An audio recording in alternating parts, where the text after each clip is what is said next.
नमस्कार, मैं हूं राजेंद्र देव। बद्रीनाथ धाम को लेकर एसपी महासचिव स्वामी प्रसाद मौर्य के बयान पर उत्तराखंड के मुख्यमंत्री पुष्कर सिंह धामी ने सिर्फ स्वामी प्रसाद मौर्य को ही नहीं बल्कि समाजवादी पार्टी के अध्यक्ष अखिलेश यादव और उनकी पत्नी डिंपल यादव को निशाने पर लिया है। पुष्कर सिंह धामी ने स्वामी प्रसाद मौर्य के बयान को दुर्भाग्यपूर्ण बताते हुए कहा है कि उनके नाम में ही स्वामी जुड़ा हुआ है और ऐसे में उन्हें इस तरह के बयान देने से पहले सोचना चाहिए। इस सारे प्रकरण से जुड़ी 3 तस्वीरें हमने आपकी स्क्रीन पर रखी हैं। स्वामी प्रसाद मौर्य ने बयान दिया कि बद्रीनाथ मंदिर पहले बौद्ध मठ था। बद्रीनाथ धाम पर उनका यह बिगड़ा हुआ बयान सामने आया, उनके बिगड़े बोल सामने आए और इस बात पर भड़क गए उत्तराखंड के मुख्यमंत्री। मुख्यमंत्री पुष्कर सिंह धामी ने कहा है कि अखिलेश यादव और डिंपल यादव को भी अपने नेता स्वामी प्रसाद मौर्य को बद्रीनाथ धाम से जुड़ी आस्था और परंपरा की जानकारी देनी चाहिए। पुष्कर सिंह धामी ने कहा कि डिंपल यादव खुद उत्तराखंड की रहने वाली हैं और ऐसे में उन्हें देवभूमि और उससे जुड़ी परंपराओं के बारे में ज्यादा बेहतर पता है। तो स्वामी प्रसाद मौर्य के बयान की निंदा करते हुए जवाब मांगा गया है मुख्यमंत्री पुष्कर सिंह धामी के द्वारा अखिलेश यादव से और उनकी पत्नी डिंपल यादव से। बल्कि उन्होंने यहां तक कहा कि डिंपल यादव की पृष्ठभूमि उत्तराखंड की है, वो वहां की रहने वाली हैं, वहां की संस्कृति, वहां के इतिहास को बेहतर समझती हैं, इसलिए वो बताएं अपने नेता को कि सच्चाई क्या है और ये बयान कैसे सच से उलट है। ये बात कही है उत्तराखंड के मुख्यमंत्री पुष्कर सिंह धामी ने। नाराज हैं वो। बद्रीनाथ धाम और ये बद्री स्थान पूरी दुनिया के लोगों के लिए आस्था और श्रद्धा का केंद्र है और जिस प्रकार से स्वामी प्रसाद मौर्य जी का बयान आया है वो बहुत दुर्भाग्यपूर्ण है और वह उस जिस गठबंधन के वो हिस्से हैं ये स्वाभाविक है कि उनका बयान इस प्रकार का आना ही है, क्योंकि जो हर चीज़ को बांटने पर विश्वास करते हैं और तुष्टीकरण पर विश्वास करते हैं, इसलिए कोई आश्चर्य नहीं है। लेकिन उनके नाम के आगे स्वामी हैं, कम से कम उनको ऐसे बयान देने से पहले सोचना चाहिए। वैकुंठ धाम उत्तराखंड के अंदर स्थापित है और भगवान बद्रीनाथ जी की महिमा के बारे में, उसकी आस्था श्रद्धा के बारे में पूरे विश्व के अंदर लोग यहाँ से आस्था और श्रद्धा रखते हैं। उसके बारे में जिस प्रकार का बयान स्वामी प्रसाद मौर्य ने दिया है, उन्हीं की पार्टी के जो सर्वोच्च नेता हैं श्री अखिलेश यादव जी, उनकी धर्मपत्नी डिंपल यादव जी भी इसी प्रदेश से ताल्लुक रखती हैं। वो भली भांति यहाँ की संस्कृति से और बद्रीनाथ धाम के जो महान परंपरा है, आस्था श्रद्धा जिस प्रकार से विश्व के लोगों की वहाँ पर है, उससे वो स्वयं परिचित है। मैं समझता हूँ कि डिंपल यादव जी को भी इसका जवाब अवश्य स्वामी प्रसाद मौर्य को बताना चाहिए। दोनों बयान देखे आपने मुख्यमंत्री पुष्कर सिंह धामी के। अब आपको एसपी के राष्ट्रीय महासचिव स्वामी प्रसाद मौर्य का वो बयान भी सुनवाते हैं जिसको लेकर लखनऊ से देहरादून तक सियासी बवाल मचा हुआ है। सर्वे से क्या नतीजे निकल के आ सकते हैं? देखिए, सही बात तो ये है कि चूंकि मामला अब माननीय उच्च न्यायालय में पहुंच गया, माननीय सर्वोच्च न्यायालय के निर्देश पर प्रकरण उच्च न्यायालय में विचाराधीन है, इसलिए उस पर कुछ नहीं कहना चाहिए। और यदि एएसआई जांच की बात चलती है तो ज्ञान बाबी मस्जिद की ही क्यों, जितने भी हिंदू धर्म स्थल हैं उसके पहले उनकी क्या स्थिति क्या थी, इसकी भी जांच होनी चाहिए। क्योंकि मैं जानता हूं कि अधिकांश हिंदू तीर्थ स्थल पहले कभी बौद्ध मठ थे, उनको तोड़ करके हिंदू तीर्थ स्थल बनाए गए हैं। और इसीलिए अगर गड़ा मुर्दा उखाड़ने की बात होगी तो बात बहुत गहरी जाएगी और यही कारण है कि भाईचारा सौहार्द बना रहे। इसलिए 15 अगस्त 1947 के दिन देश की जो भी स्थिति रही है उसे यथावत माना जाए और उसी को व्यवहार में जाना जाए। बड़ा दावा कर रहे हैं कि जो भी हिंदुओं के मठ हैं, पूजा स्थल हैं, उन पर बौद्ध मठ हुआ करते थे। इस दावे का कोई आधार है? एएसआई जब जांच कर रही थी उसकी भी जांच करें भाई। जब एएसआई ही इस बात की जांच कर रही है, इसके पीछे, इस तर्क के पीछे कोई तो आपके पास में ऐसे प्रमाण? विकीपीडिया उठा के देख लीजिए, अभी भी 8वीं शताब्दी तक बद्रीनाथ धाम बौद्ध मठ था। आदि शंकराचार्य ने उसको बौद्ध बद्रीनाथ हिंदू धर्म मठ बनाया, तो बौद्ध मठ था।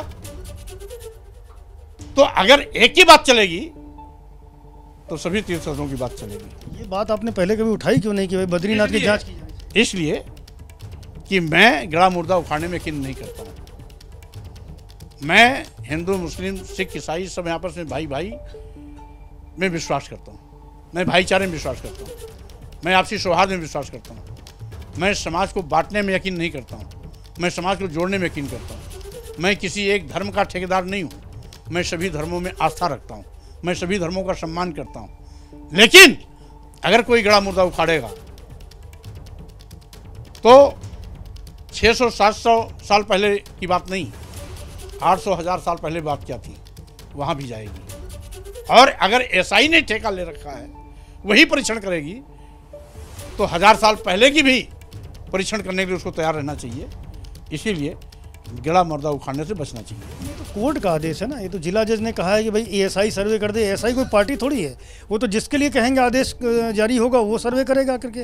और फिर एक बात और मैं कह रहा हूँ कि मान लीजिए अगर वो ज्ञानवापी का सर्वे कर भी रहे हैं तो जो अगर सच्चाई होगी, चाहे वो बौद्ध मठ था या वहाँ शिवलिंग था, मंदिर था, जो भी था, वो तो निकल करके आ जाएगा ना। इसलिए जांच तो होगी तो उसमें केवल शिवलिंग और मस्जिद में जांच होगी, क्योंकि विवाद तो दो में है ना। किसी वो तो ये तो दावा किया जा रहा है कि वहाँ शिवलिंग था या हिंदू मंदिर था, लेकिन जैसा आप कह रहे हैं कि वहाँ बौद्ध मठ हुआ करते थे पहले, तो वो भी तो स्पष्ट हो जाएगा ना सारा एएसआई की जांच में। स्पष्ट नहीं होगा कि इस नाम के पार्टी कोई कोर्ट में गई नहीं है। बात यह है ना कि बात तो अभी केवल हिंदू मुस्लिम में चल रहा है, लेकिन देश हित में, राष्ट्र हित में बेहतर यह है कि 15 अगस्त 1947 को कौन क्या था, इसी को व्यवहार में माना जाए, इसी को जाना जाए, तभी बात सकारात्मक आगे बढ़ेगी। एक और जो विवादित बयान दिया है स्वामी प्रसाद मौर्य ने, वो पूरा आपने देखा, वो पूरी बातचीत आपने देखी। हमारे संवाददाता वीरेश पांडे इस वक्त हमारे साथ सीधा कनेक्ट है। वीरेश, जब संजय ने पूछा स्वामी प्रसाद मौर्य से कि आपके इस दावे का कोई तो आधार होगा, तो उनका जवाब था विकिपीडिया। फिर उन्होंने कहा कि एएसआई सर्वे करेगी तो अपने आप चीजें निकलकर सामने आ जाएंगी। ये सब तो ठीक है, हमने देखा, लेकिन इसके पीछे उनका पॉलिटिकल मोटिव आपको क्या दिखता है वीरेश? देखिए, कुछ ऐसे नेता होते हैं जो जमीन पर काम करते हैं, कुछ ऐसे नेता होते हैं जो जुबान से काम करते हैं।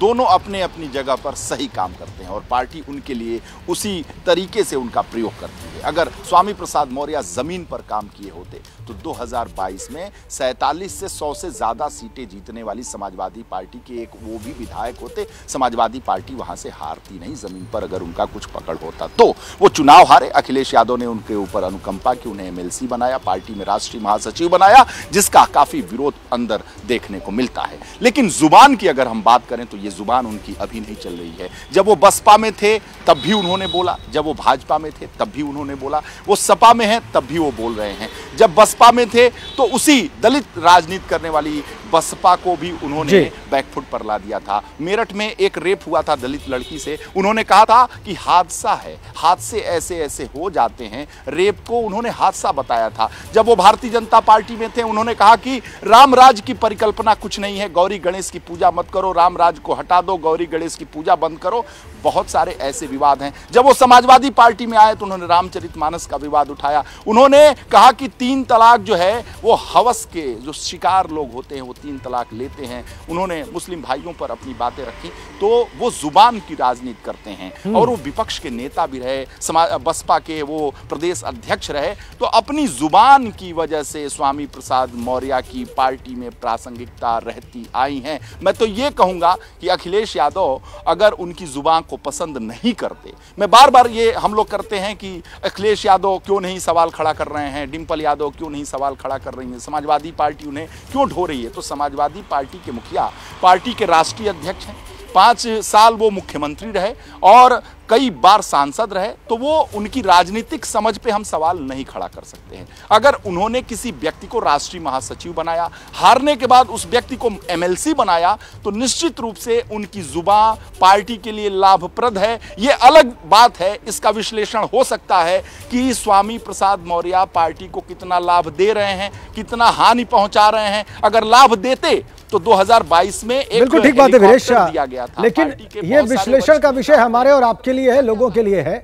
लेकिन आपने ये बिल्कुल ठीक कहा कि समाजवादी पार्टी के अध्यक्ष अगर उन्हें राष्ट्रीय महासचिव बनाते हैं, उन्हें चुनाव हारने के बाद एमएलसी बनाते हैं, तो इसका मतलब वो उनकी जुबान और उसके पीछे जो उद्देश्य है बयानों के पीछे, उसको सही मानते हैं। हमारे साथ बने रहिए वीरेश, आप आगे बढ़ते हैं। एक और बड़ी अपडेट आपको दे दें।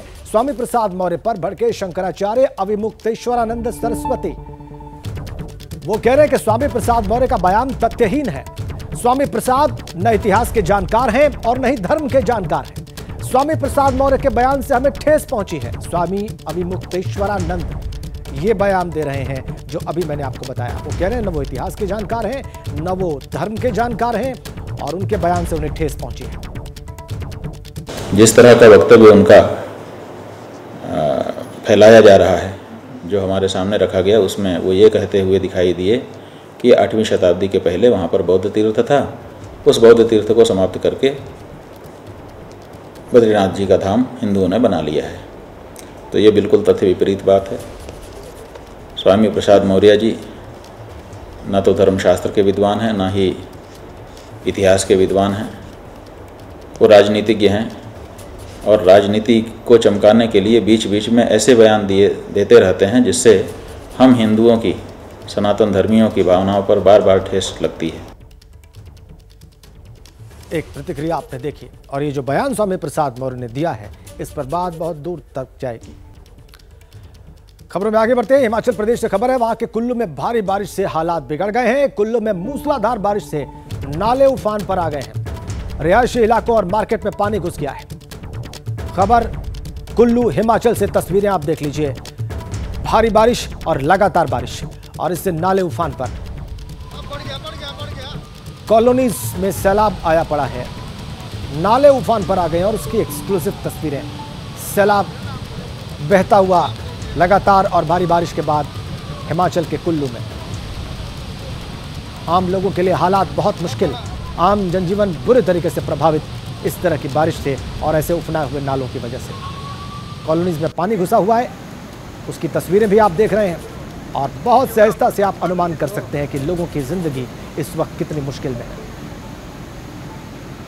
भारी बारिश और कॉलोनीज में पानी भरा हुआ है।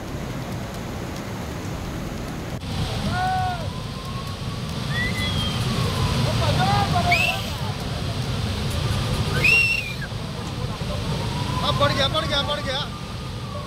अगली बड़ी अपडेट जम्मू कश्मीर के गांदरबल से है। वहां पर बादल फटने की खबर आ रही है और इससे तबाही बची हुई है। वहां पर कई घरों को नुकसान पहुंचा है। रेस्क्यू ऑपरेशन वहां पर चलाया जा रहा है। गांदरबल जम्मू कश्मीर, जहां पर बादल फटने की घटना सामने आई है और इससे तबाही मची हुई है। आप तस्वीरें देखिए, बादल फटने की घटना के बाद क्या हुआ वहां पर।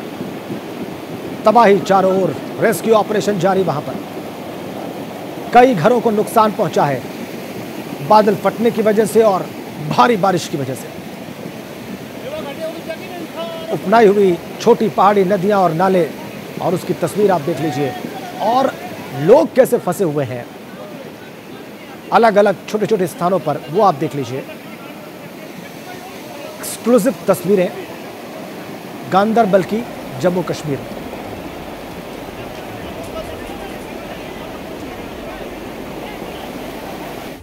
और इसी बीच में हादसे की खबर मिल रही है झारखंड के बोकारो से। हाई टेंशन वायर की चपेट में तजिया आ गया है और 4 लोगों की मौत की खबर मिल रही है। 6 की हालत गंभीर बताई जा रही है। बड़ी खबर बोकारो झारखंड से। तजिया निकाला जा रहा था, हाई टेंशन वायर की चपेट में आ गया और इस दुर्भाग्यपूर्ण घटना में 4 लोगों की मौत हुई है और 6 की हालत गंभीर बताई जा रही है। यह वायर हाई टेंशन वायर था। बोकारो में हादसा हुआ है झारखंड के। तजिया इस हाई टेंशन वायर की चपेट में आया, टकराया, बल्कि 4 लोगों की मौत हुई और 6 की हालत इस दुर्घटना में गंभीर।